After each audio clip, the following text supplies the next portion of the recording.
Welcome to another very special episode of Reality Check. I've got one of my favorite humans on this planet Earth, certainly in real estate. One of my former mentors, a good friend, Dee Ann Nicholas, who's right here with us today. How are you? Great, Rafe. I'm so excited to be with you today. It's going to be fun. I'm excited. So real quickly, I've known Dee now for about a decade. That's how long I've been in business. You've been in 3 different markets. You've served 3 different markets. You've been a top producer. Most recently, about 14 or so years ago, you moved to the Illinois market, Chicago North Shore market. Yes. Became a top producer within few months. And for the most half part of the last decade, you've been a managing broker of the North Shore offices. Is that correct? Right. Yes. I was a real estate agent coming into a brand new market with no sphere. And, obviously had to take a minute because the things I had tried in other markets didn't work here. But I spent about 6 weeks just getting my foundation firm. And I share this with the agents all the time. They want to get out there and start selling, but they don't have a firm foundation and they have nothing to push off of. So I wanted to come into the market, make sure I had a firm foundation. And my goal was simply find someone that needs me. Find someone that I'm supposed to meet and who is supposed to meet me and give remarkable service. And I feel like I did that. I still have the same client base. We closed on a house just about not even a year ago. That was the first person in my platform for lead generation from 2011. Incredible. And stayed in touch and made sure that we were making those touches on a regular basis. And so that to me is one of the things that agents really struggle with. But I came into the market, I didn't want to see agents fail. So I began teaching classes for free in all the offices with the brand that I was with. And so about 7 years into it, they said, hey, would you be interested in a leadership role? And I said, I would. I've been doing this a long time. What I care about is that I don't want to see agents fail and I don't want to see the revolving door. Yeah. So just came out of that and made a life-changing decision to get out of not only corporate, but also to get out of a brand that we all know since 1906 and do something that was very radical for me. Right. And Rafe, I have watched you since you started, and you did 39 or 40 deals your first year. I think I did 17, brand new with no sphere, when I came to the Illinois market. So I have watched you. We had meetings every 6 months, even though you went all over the place and did all these amazing things. And I'm sitting in this amazing space that you have, and you've built this great team. So thank you for having me today. I'm super excited. Such a pleasure. This is so incredible. This is a very special episode for me because I look up to you. You've been a mentor. We've got some crazy stories. A lot of the followers and my friends know that I joined Coldwell Banker. That was the first brand that I joined in 2014, and you were one of the agents over there, one of the top producers over there, and you kind of took me under your wing, and I learned quite a bit from you. So thank you for all your support over the years. So breaking news, you have made a switch. Is that correct? Tell us a little bit about that. I have made a switch. What's going on in your life? Rafe, when you were joining Real, you asked me to just listen to the program, the company, the messaging, and see if you were crazy. Yeah. To see if you were making the right decision for yourself and your team, because you had been with a large brokerage here as well. And I did listen. I was listening from my cell phone. So I got bits and pieces, but it really didn't sink in. And then later, you called me and gave me another opportunity to listen in. And that second one, I was kind of like, whoa, this is amazing. And it made me really realize that this is the way of the future. This really is what real estate's going to look like in 5 years. Bricks and mortar, already we're seeing footprints being reduced all over the country. Of course, agents are making more money than they had before because the agent commission splits are higher. They're much more generous. When I started, I didn't know that I could negotiate. I was being paid 35%. Unreal. And I had a broker that would take my people out and sell them in a heartbeat if I wasn't there on a Saturday. So what we've done in the industry has been positive for agents' pocketbooks, but has it been positive for the bricks and mortar? And the answer to that is no.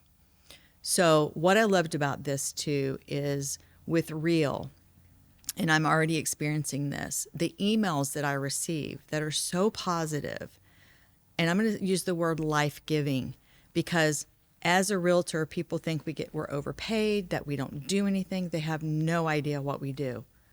But this is the thing. This brand wants to share everything with every single agent so that you can be successful. Yeah. There are no secrets being held. Here it is. I'm going to put it on the table for you. Use it, and you're going to be successful. So that was one of the things that really drew me. Also, the other thing that I was really attracted to is that there are multiple ways to make income. So you're not just an agent out there producing, and if you get sick or you stop, your business stops. There are other ways that you can make income with Real that don't even require you to make a sale. Oh. That was important to me. And then when I see that it has insurance, that it has this amazing positive community, it was pretty much a no-brainer. Wow. That's so walk us through the journey, Dee. About 35 years, right? Mm-hmm, mm-hmm. You've been with a franchise model. You've been part of a large corporate structured brick and mortar as well. Mm-hmm, this is a cloud-based space. This is very much different than anything that's ever been on your radar. Mm-hmm. And you've been in business for so long in North Shore, which is very branding, not sort of sensitive, I should say, market. Mm-hmm. Mm-hmm. Were you concerned? Weren't you a little scared about it? I know you said it was a no-brainer, but walk us through kind of the emotions and the thought process before you said, "This is it. I'm making a move." Great question, Rafe. Yes, so I owned a company for 15 years. Okay. And then, which I kept, property management, had about 3,000 properties that we managed, both residential, and then we got the REO account for the state of Oklahoma. And so we learned a lot through that. So I kind of already had a little bit of a, filtered properties that I could sell as they came available. So that was really awesome for me at the time. And we were selling over 200 homes a year. My average sales price, just to let you know how hard I had to work, was about $80,000 at that time. So it was brutal. I got in bed at 1 a.m, back to the office at 7, worked 7 days a week for 7 years. Wow. So had that business and decided that I really, really wanted to focus on sales. What was important to me is that we learn by osmosis. So I joined RE/MAX because at that time the model was only top producing agents. And guess what happens to us when we sit with top producing agents who are productive, who are positive, aren't looking for all the reasons why this won't work, but only try to figure out what the challenges are and solution for it. Mm-hmm. And I was selling a lot of homes. We then moved to a new market in Indianapolis, got licensed there, and very quickly became a top producing agent there for RE/MAX as well. That's right. So when I came to the Chicago market, there was not a RE/MAX on the North Shore where I lived. There was not a presence there. Mm. And I always liked the brand, but I loved the autonomy. I was able to run my business the way I wanted to. Right. And that is one of the things that I think agents across the board really probably find a challenge, because sometimes you need to tweak it. You need to do some things a little bit different, and it might not fall within the scope of the company that they're working for. So for me, when I learned about Real, one of the other things that attracted to me is that I can come in here and be a business owner and run my business the way that I see fit. Coming from the North Shore, which is where I have been since 2011, of course, it's a niche market. And when I say that, that's a positive thing, right? But it can also be a negative thing in the sense that we run our businesses under a pressure that the North Shore has set for itself.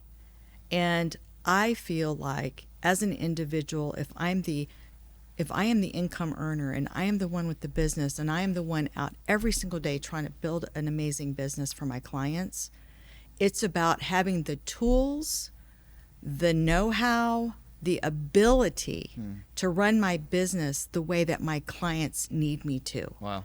So that was probably the biggest reason that I found Real very attractive.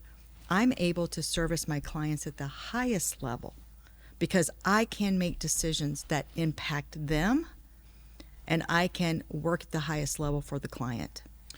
So, Dee, is it fair to say that that was a reality check, that you have now the ability to run the business any which way you want? There's no interference from the corporation or a big box or brokerage policies. Was that the reality check for you, would you say? Huge. Yeah. And one of the things I'll share with you really quickly, and I can say I'm guilty of it. I can say I have been guilty of it. And that is anytime it was a brand that we hadn't heard of, right? We automatically assumed these were a bunch of discount brokers, uneducated, didn't know what they were doing, breaking rules, and undercutting. That's not the reality with Real. The real story behind this brand is they want you to be able to give the highest level of service to the client. Wow. What does that mean? And what brand out there has been created to specifically do just that? When you think about it, not really. That means that's crazy. It's coming from you, someone who's part of like some of the largest brands, being able to say something like that. That's music to my ears too, because I'm part of the same brand as well now. Yeah. But that's really crazy and incredible. And I also believe that you're the trailblazer in the North Shore market. You're the first actual a female real estate agent in North Shore market, which is very dominant, like I said, by some of these bigger brands. You're the first one making that move. How do you feel your decision is going to affect all the other people that are looking to break the shackles and kind of like escape the corporate brokerage model? Well, what my hope is that if people decide to take a look at us, and I hope that they do, that they can see exactly what I saw when I looked at this model and realize that, hey, you can make the decision right now to take your business into your own hands, or you can wait until the footprint continues to reduce, and then you're upset because you no longer have an office to go to. Yeah.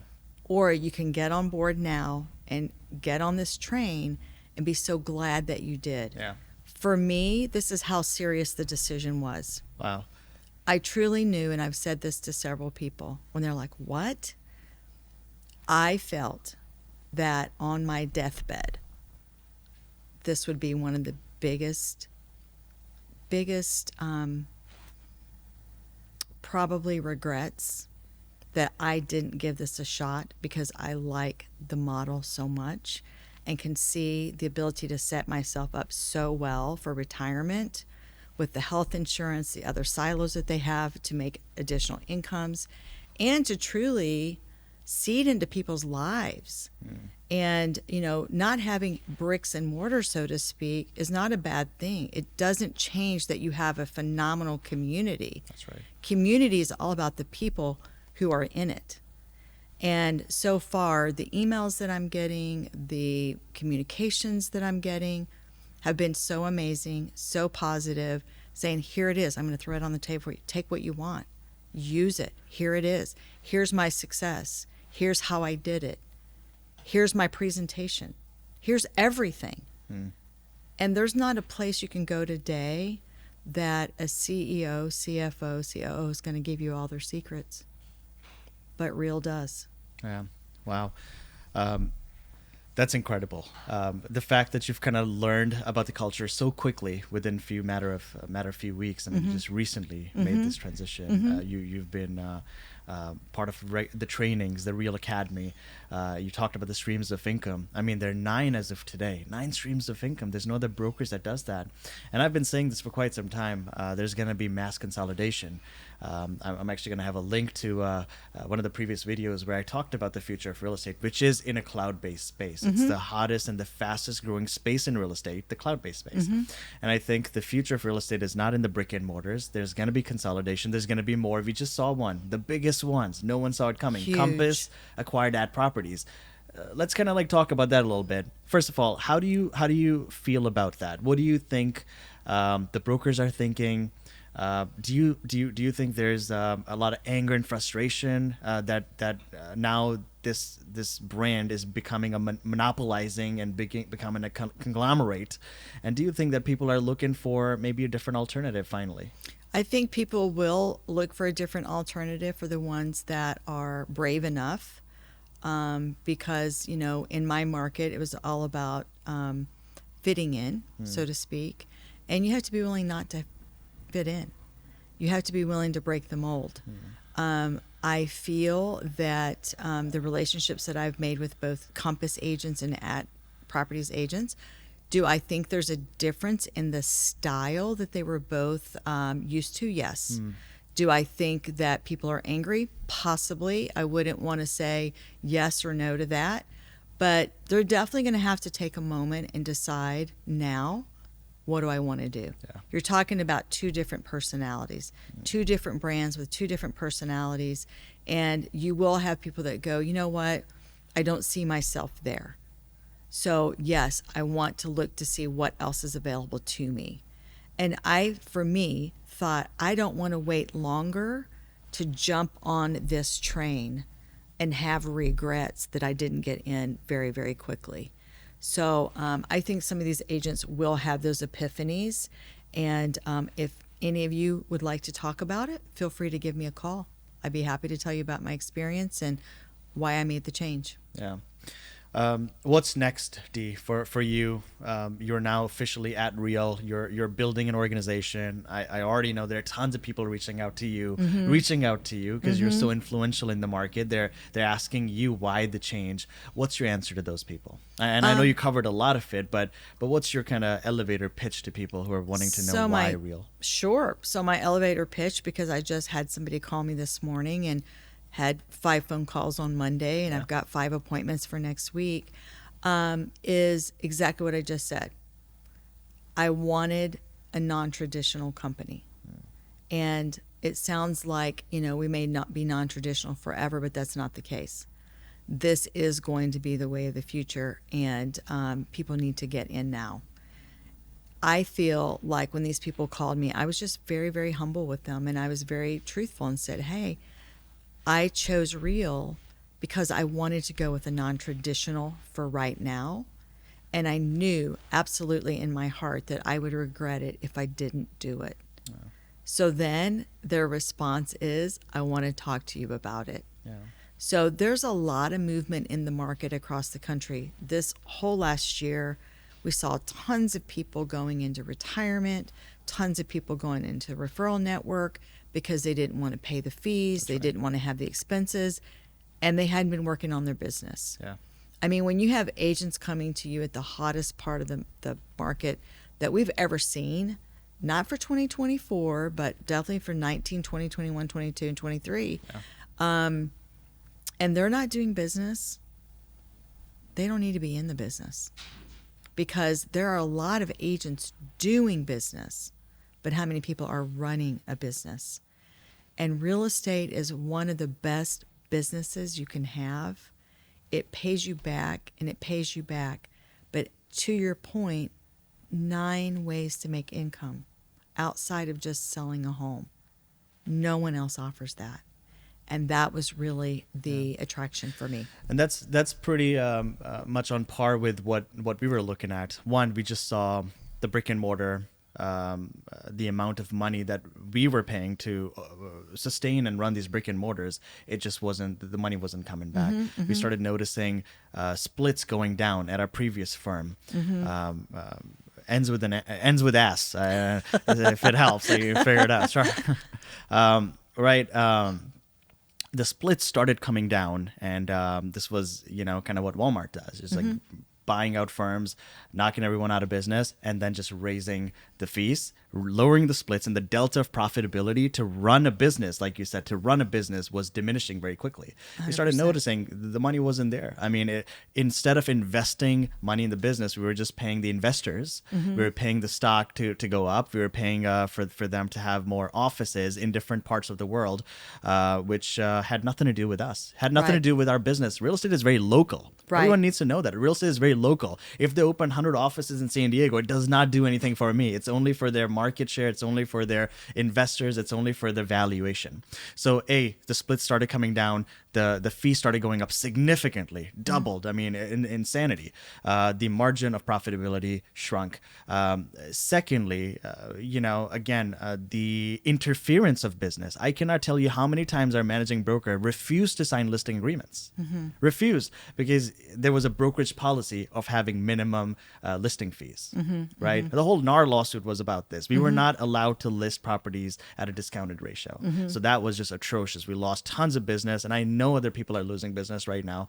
And that was another big reason. And third, we just felt like the whole brick and mortar brokerage model is a revolving door. People come in, they don't really get the value. They're paying splits. The splits are super low because we got to give a big cut to the brokerage as well. And people are coming in and leaving. And ever since we moved to this cloud-based platform at Real, there's no interference. It's the most lean model that exists out there. There are 9 streams of income as of today. They're going to be future income with title and mortgage and other opportunities, soon to be insurance as well in the future. But above all, there's zero interference. I can run the business any which way I want. I can have all the autonomy, all the flexibility, almost like owning a brokerage, but without having the expenses of brick and mortars and administration and platforms and softwares and technology. Monthly and, fees. Monthly fees. Insane. So really, at this point, I feel like I'm at a brokerage where I'm being paid to hold my license because I capped within 4 weeks. 3.5, 4 weeks, I capped. I went to 100% commission. I've been getting paid 100%. And then I capped and I became a lead agent very quickly.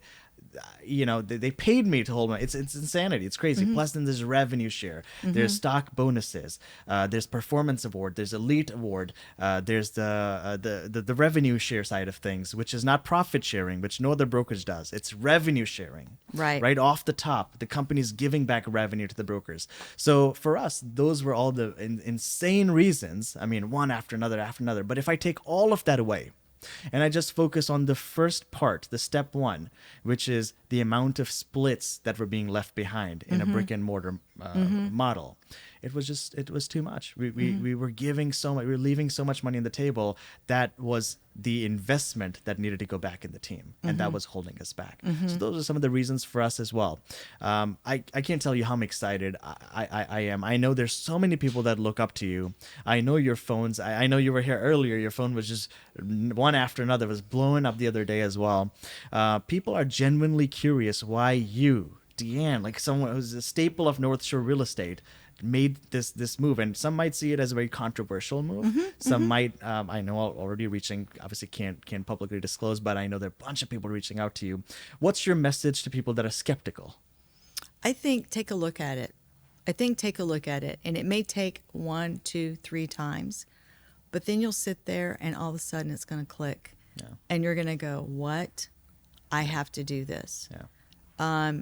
Listening to everything that you just said, Rafe, one of the biggest things that's been lost, is that this is a people business. At the end of the day, both our clients, agents are the clients of these big box brands. That's right. But somewhere along the line, that is lost. Their voice is not heard. Changes don't come.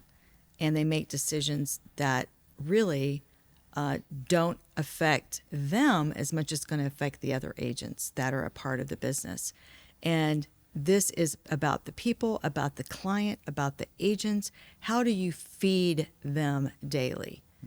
It's not about surviving the business. It's about thriving in the business. And I think the hardest thing for me when I look back at my whole career in the industry is how that humanity has been whittled down. And it's about you, the agent. It's about your client and you being able to service that client at the highest level, always. And when I was selling, I never looked at my paycheck. I never knew what my commission was going to be because I was not going to be driven by that dollar.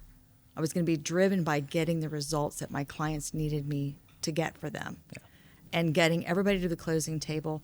And did every single one of them run smoothly? No, because when you're doing hundreds of thousands of transactions, there's going to be some people who don't walk away having an amazing experience that you hope they do, because there's a lot of outside ancillary peripherals that are happening in some of these transactions. And we have here in the state, because we're an attorney driven state, we have a lot of personalities, a lot of people involved in the transaction. But I come to love that because you have the eyes of your agent, you have the eyes of the attorney, you have the eyes of the lender, you have the eyes of the title company. So there's a lot of protections in place here in Illinois that I really came to appreciate after coming from a different market where we had none of that. But I think as long as we continue to remember that this is about the people, about the agent, and then about the client. And this model helps us keep that in front of us, because I can service you. If I have to make some tweaks to our agreement, I can do that. Yeah. And I don't have somebody saying, no, you can't do that, in order to win the listing, win the sale, win the buyer, because it has to be about winning, or none of us can sustain in this business. Yeah.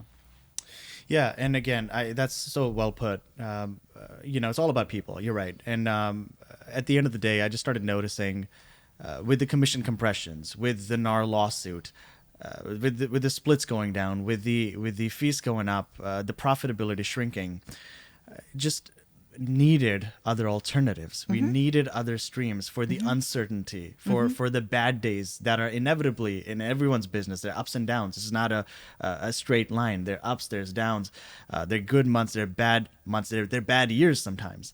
And just having the ability to make sure that you can 100%. have a broker, that platform or brokerage that backs you up, that is cognizant of the ups and downs, and making sure that they do whatever it takes to kind of back you up with all these additional streams, making it all about people. And I love the motto, it's one reel. I mean, that's Right. just one reel, right? No one kind of keeps their cards kind of close to their chest. Everyone is, we talk about Real Academy, hundreds of sessions a month, live sessions where people from all parts of the United States, they're bringing all their playbooks, the best practices, and sharing it with everyone. So that's kind of, I didn't feel that culture existed at my previous firm or previous brokerage. I just feel like that whole idea of giving, like you said, and looking out for people and no one kind of left behind, that one real motto was also very important. That was also another kind of icing on the top of this final nail in the coffin. That was the reason why we moved. So that's phenomenal. Dee, thank you so much for taking time out. First of all, how can people reach out? So if someone has questions, who's a Chicago agent, who is a North Shore agent, who's maybe even different parts of United States, because it's the company exists in all 50 states. Someone's watching this from different part of United States. How can they get a hold of you first? Yeah, just send me an email to DEE at Nicholas, NICHOLAS.com, and I am happy to respond. You won't be sorry. You'll be so glad that you made the call, and we will show you the model so you can see it for yourself. My hope is that people do take a minute and take a look. Change your life, change your future. All right, so this is kind of extra. What is it called? Not bonus feature. This is the extra sort of recording. So tell us now. When I joined real estate, the first company I joined was Coldwell Banker. That's where we met. Yes. And it didn't matter like where the deal was. I would just drive and travel everywhere. But you were kind enough to bring me on one of the transactions, or a listing presentation, I should say. It was in Evanston. Yes. Tell us what happened that day. Well, he has this big smile on his face because this is hilarious. I always liked for agents to shadow, and you learn by listening, right? And agents always ask, "Can you go on an appointment with me?" So Rafa and I decided to go on this appointment to this very, very old Victorian home in Evanston on Orrington. So we were both really excited. We're like, "Oh, this is going to be $1 million house. It's going to be awesome." We get in there, and I think I had looked at it before, and then we're going to come back. We were doing a two appointment situation with these sellers. So looked at it. The house needed everything. It was huge. They had some Northwestern students with rice bowls upstairs cooking rice with little cots on the floor. It was a huge house. And we were like, oh my gosh, every room in this house needs something. So we look at it initially, say, we'll come back and do this listing appointment. We get there for the listing appointment. It's wintertime. It's cold, right? They're eating dinner. They let us know they're eating dinner. And I think they had plants like everywhere. Everywhere. So Snake plants everywhere. both psychologists, okay? Yeah. Both the husband and wife. And kind of on the older side, right? On the older side. Low energy levels. She couldn't do the stairs anymore, so that was the reason why they were selling this huge house. And so Rafe pulls everything out. He starts giving the pitch. Yeah. So Rafe. while they're eating, they're like, we're also going to watch the Bulls game. So they're watching TV while both of them sitting on the couch. Low energy, super low energy, right? Just sucking the energy out of the room. And Dee and I are sitting on this side. We're just like pitching, and I'm trying to like give a pitch while they're watching. And every time as I'm like, well, you know, we're one of the top brands, and like they were like, oh, like miss a shot or something. I'm like, what did I say? Are they into this? Are they not? So they were very, very. The only time there was energies when the Bulls scored. Very eccentric couple. And then I think when you were presenting, the husband passed out. The husband fell asleep. So listen, you know, it's not always perfect, but you learn through every single one. And then Rafe looks at me and he goes, we're out of here. Yeah, we're leaving. These people are asleep. Then the wife woke up out of her slumber, and then she's like, listen, here's the key. Why don't you go check out the basement? The and it was so scary. We had to have a flashlight. We didn't have flashlight. It was one of those cellar basements. You had to go from the outside. It wasn't even through the inside. So we open up one of the old school movies. Like we open up the cellar. It's dark, webs. And Dee's like, well, why don't you go first?